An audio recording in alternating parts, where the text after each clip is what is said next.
gifted in this area, but the Lord gifted me, he gets the glory. So I just wanted to point that out and allow Rodney to unpack that for us a little bit.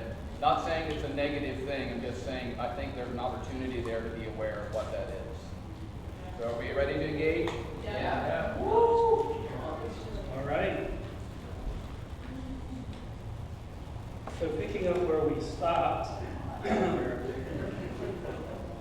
back to the musical chord chart here. Lots and lots of opportunity. And I was really impressed with the strengths that I saw, but my observation was, like with Dave and a few others, self-assurance isn't showing up there. And I was thinking about that on a couple levels, and I think for our culture, and particularly the Anabaptist part of that, it's one of two things that could contribute to being free in that strength.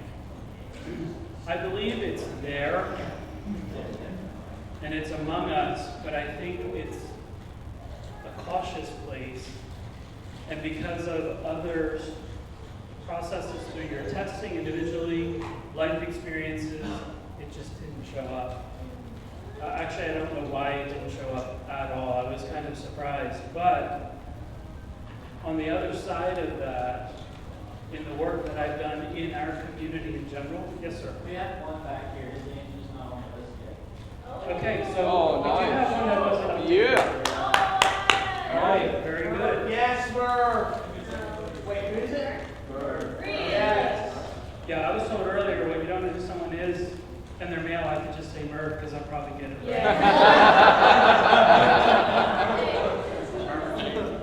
So, we have plenty of Mervs, and now we have one that's self-assured, so that's good. Yeah. But typically, in a lot of the work I've done in community in our area, it's either a place of humility, as Dave shared, or it's also something that could have been shut down or squelched down. And unfortunately, and candidly, I can share to a degree, a lot of people have really struggled in that area, and it has created bigger problems or complications for them down the road. I do think it's a bondage, to be honest. It's a spiritual bondage over our community. I think about that even with my family and the folks that have struggled there in the past as well. It continues to be handed down because we're never really able to bloom in strengths and or the possibility of that one in particular. You know, we work hard. We don't need to think about much or be sure about anything because this is how we do it, this is how you do it, and that's how your kids are going to do it. And so it's never really a focus or an area where there is opportunity for growth because we never really had to focus on that as a community in general. And so one of the things around that one in particular I wanted to challenge everybody with, think about self-assurance and think about you. Think about how you were raised, and think about your core around you, your friends, your groups, which most are probably this group to a degree outside of being together here at the retreat or church. And think about what that means as you start touching people in discussions and or start raising your own families. Because it starts with a decision that starts to foster or facilitate freedom for people to truly grow where they can grow. And my guess is that if you had freedom around that strength or that thought process or that flow in your day-to-day, maybe there would have been a few more on the charts here. Because some of these are close to that, they just don't cross that line. But in some cases, culturally, we don't cross lines. Maybe we'll bring that into the summit discussion. Did you know, I'm getting some wide eyes here, but I just have to say it. Please do. Do you know next year we're planning a summit, a leadership summit?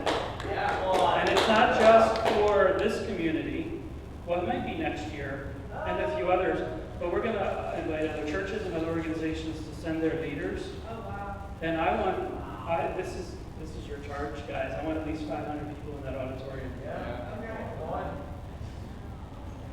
Because it's not just about us, That's right, that's right. and it's not just about a few. Could you imagine 500 people charting? It probably would be a whole orchestra. Yeah. Yeah. And you think about us as an organization and what we want to do in community and for each other, multiply that. Remember I talked about multipliers? Yeah. Again, I don't make this stuff up, it comes back.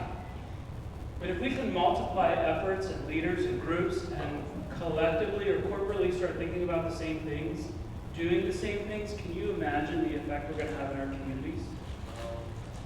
The connections, the healing, the power, and really the shift in kingdom. Because who doesn't believe that there's something here that is going to start the shift in intercourse?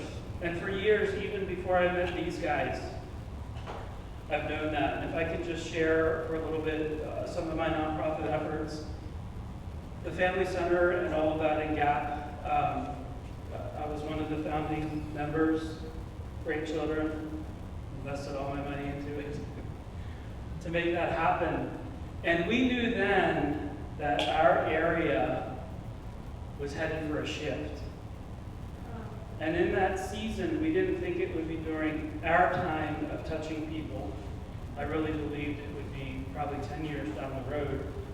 And we're actually 12 now, to be honest with you, from the time we broke our grand opening, when we opened the doors. We broke ground in 2006.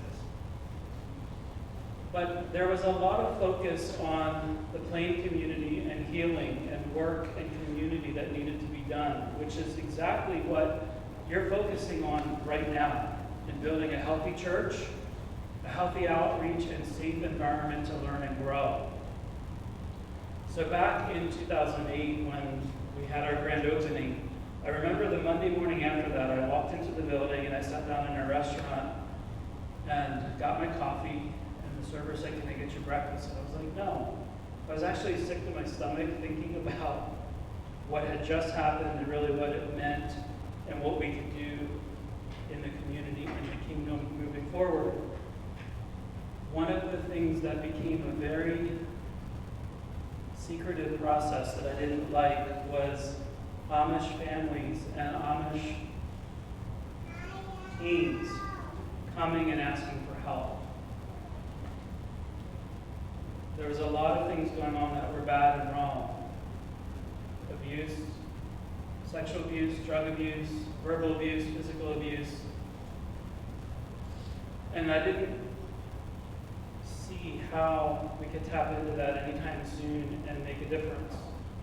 Because we were showing up in a different capacity at community levels that didn't necessarily be a safe place for Amish people to come.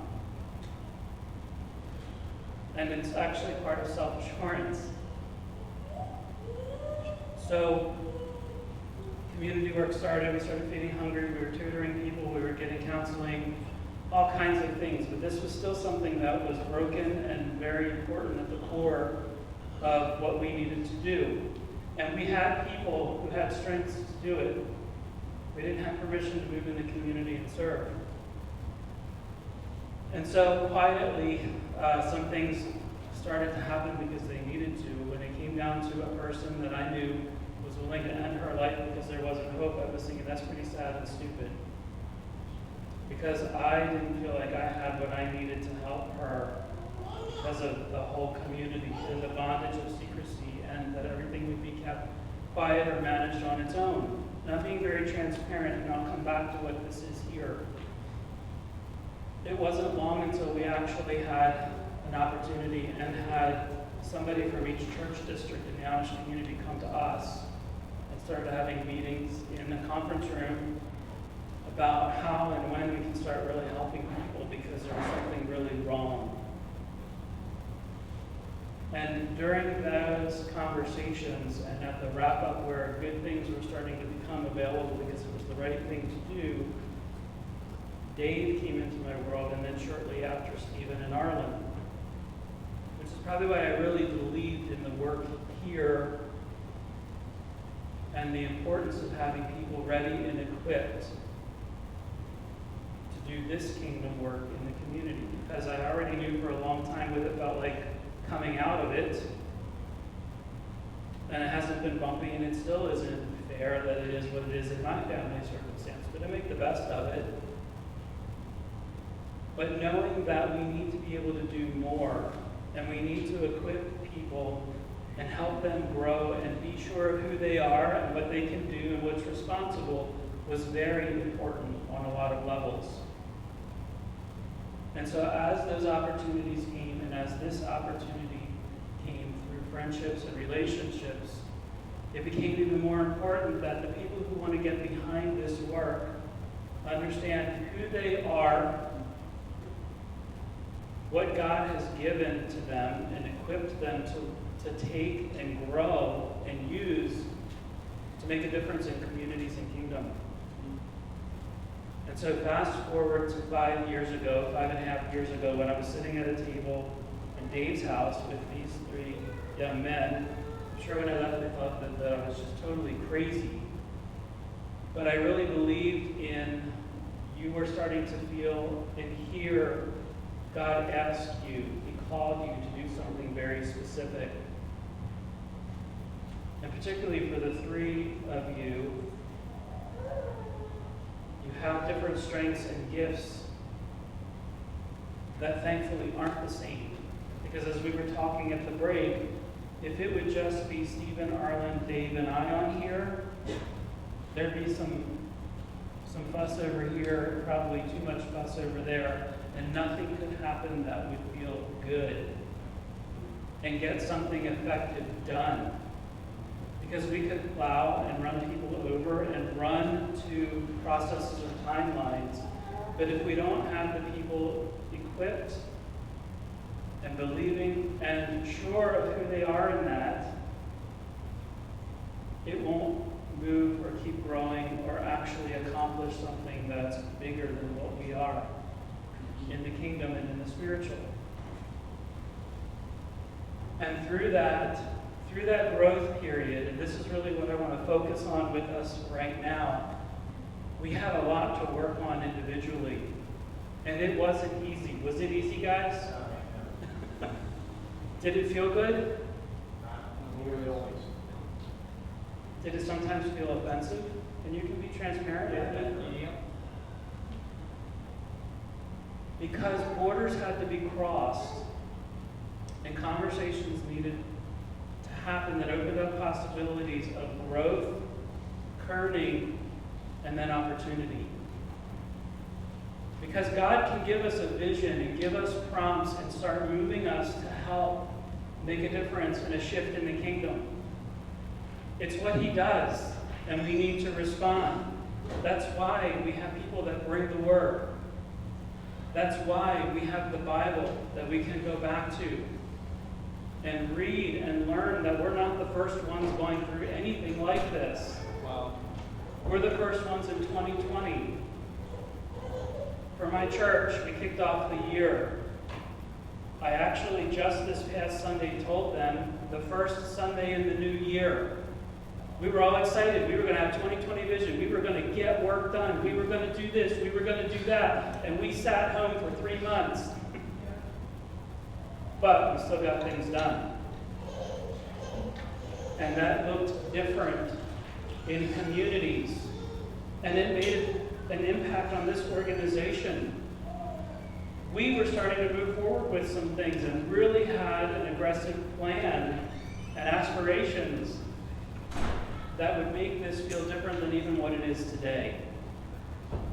We got timed out, just like everybody else, and reset, and here we are.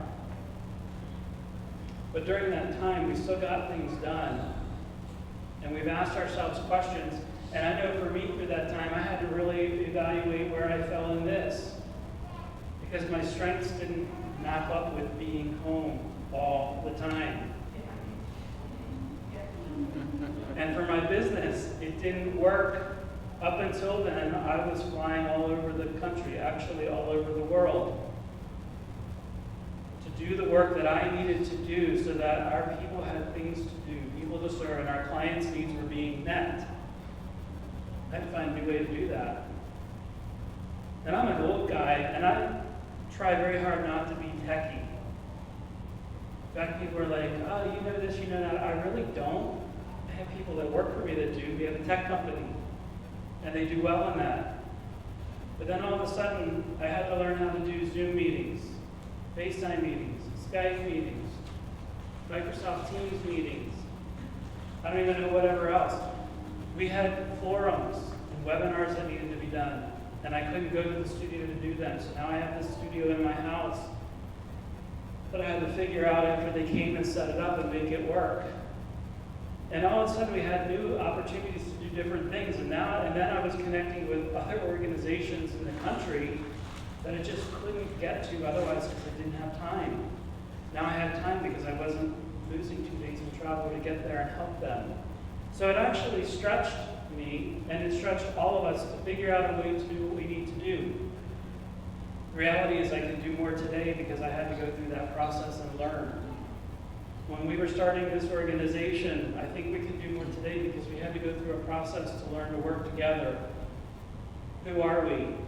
How can we do the work that we're asked to do? And what areas do we need to grow? And I don't know about you all, but I'm still growing every day. You want to write, Justin? Okay. You need a cup of coffee? Any questions? Any questions about this, or any thoughts around what you may interpret is why we didn't see self-assurance except for one of our MERVs, who I think is outside cooking chicken? Getting the charcoal ready, yeah. Yeah. What are your thoughts about self-assurance and even some of the cultural bondage that maybe you experienced or observed in our community? Can you define self-assurance? Like, give me a little more of a... Yeah. So overall, high level self-assurance is that you feel sure about who you are, or what you're doing, or what you can do. Confidence. And to be able to make decisions, that decision-making process that might be outside of what you would normally decide otherwise, if that makes sense. Like, you could make a decision and feel confident and assured that it's a good decision. You could do something because it's the right thing to do. Self-assurance is a different level of confidence or strategic thinking about things. If you, taking it to if I was your father and I decided everything for you and mapped out your life for you, and you had to stay in that, and you did stay in that, or you believed you had to, you probably wouldn't have much self-assurance to go outside of the boundaries or the guidelines.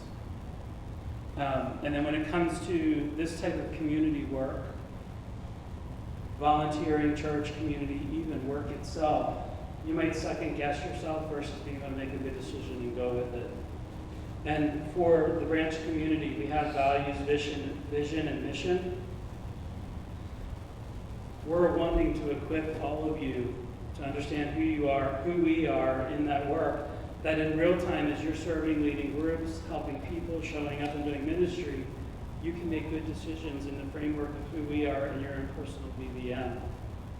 Whereas if, back to a parental thing, if I was your father and you were raised and you never could make decisions or needed to, and you came into this organization, you have to run to someone to ask, is this okay, what should I do, type of thing.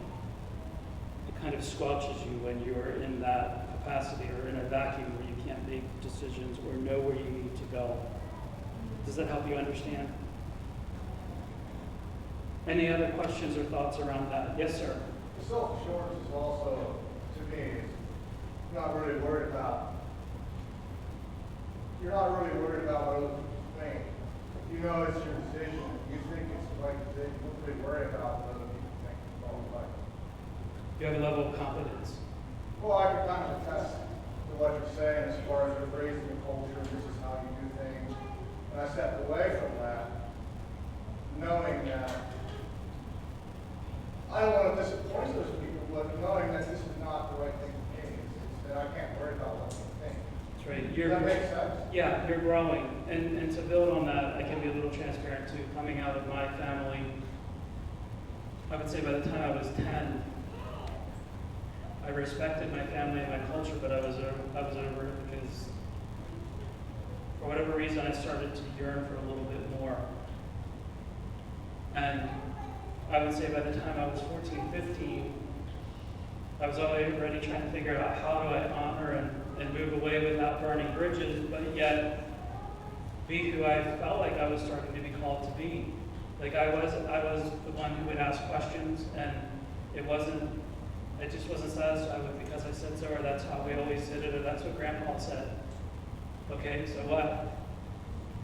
But instead of saying, so what, I would say, so then this. And then, you're not going to be anybody. You can't do that. God forbid I bought a red car. Could not. I put everybody over the edge with that one. And then by that time, I had Amish family, Beachy family, Mennonite family, Sod family. It was a hot mess. And I had discussions with people like, you're going nowhere. You can't do that. You're a disgrace to the family. You're a disgrace to the community. Okay, I feel bad for you because I'm not. Because I know I can still do some things. And I had to carry and work through that. And that wasn't fun because I still wanted to honor and respect. Then got my first job pushing carts at a grocery store, Dutchway in Gap. Yeah. They opened up, as soon as they opened, I was one of their first hires to push carts. Pushing carts, I did that for 2 weeks, and I was like, I'm bored. It's not hard to go out and round up carts and bring in. I can keep them in. I need something else to do. So I started pushing at them. Well, then you could do this. You should sweep the lobby. I already did that. Well, can you go in the back and push the crushed cardboard? I already did that. Like I did what I could do because I wanted to be busy. I wasn't idle. So I started bagging groceries, and then I started asking questions about how that was done. And I know I was driving those people crazy. And then my family influence started to come into that, and they started asking me questions and just kind of questioning where I was spiritually. And I even remember one meeting, bless their hearts, and no offense to this, where they were sitting there talking about different things, and I was told, I was challenged with something, and the one lady who was a manager said, okay, when you're dead and gone, what do you want on your tombstone? What's your epitaph? I said, it's pretty simple, gone to be with Jesus. She goes, oh no, she said, Rodney, you're going to hell. Because I drove a red car and because of the family dynamic that I didn't even think she was in touch with. And I was like, you're wrong. And actually 3 months later I was her boss, but that was another story. but you continue to do the right thing. I continued to go to work and not believe that. Still didn't know anything about this, but looking back, this was very much a part of that journey. You know, I graduated high school and I was already in a senior management position, managing 43 people. And I did it part-time. I wasn't even there all the time, and they were paying 2 people to do that. I thought it was just ridiculous. It wasn't working. But I'm sharing that because as I continued through life, I wasn't willing to believe or accept that. I honored it. I understood. I actually felt bad for her. I felt bad for her that she could think that of me. And I still didn't really even know at that point. I was still questioning, is that really what's going to happen? I'm 17. I'm still trying to figure out spiritually what grace means to me and what all of that is. So at the point where I was out of school and started looking at this stuff and caring about the community that I served, I actually, if I could say, got pretty pissed off that my family was treating me that way and putting me in a position where I could have been in bondage, that I started focusing on other people in the community and helping them find truth in Jesus and the Bible, and then start to figure out who they were so they didn't have to receive or accept that as their stop-all, end-all. And so as I started I would say by 20, I was 20, I was volunteering at a Growing Counseling Center, I did all their marketing, their branding, and I redid their intake process because I don't feel like we were asking the right questions to get people to people that could help them. Sometimes you have to ask questions that are tough, which I come back to these gentlemen and could feel invasive or hurt. It wasn't to hurt them or bring them down. It was to help really figure out where you stood and what you thought so that we can see actually how we can focus and grow together as a team. And that's really why I'm here today trying to help identify the power and the potential that's here. The truth in this church and Jesus and the will he has for us to do better and help serve and make a difference in the community and kingdom for him. And all of this says, understand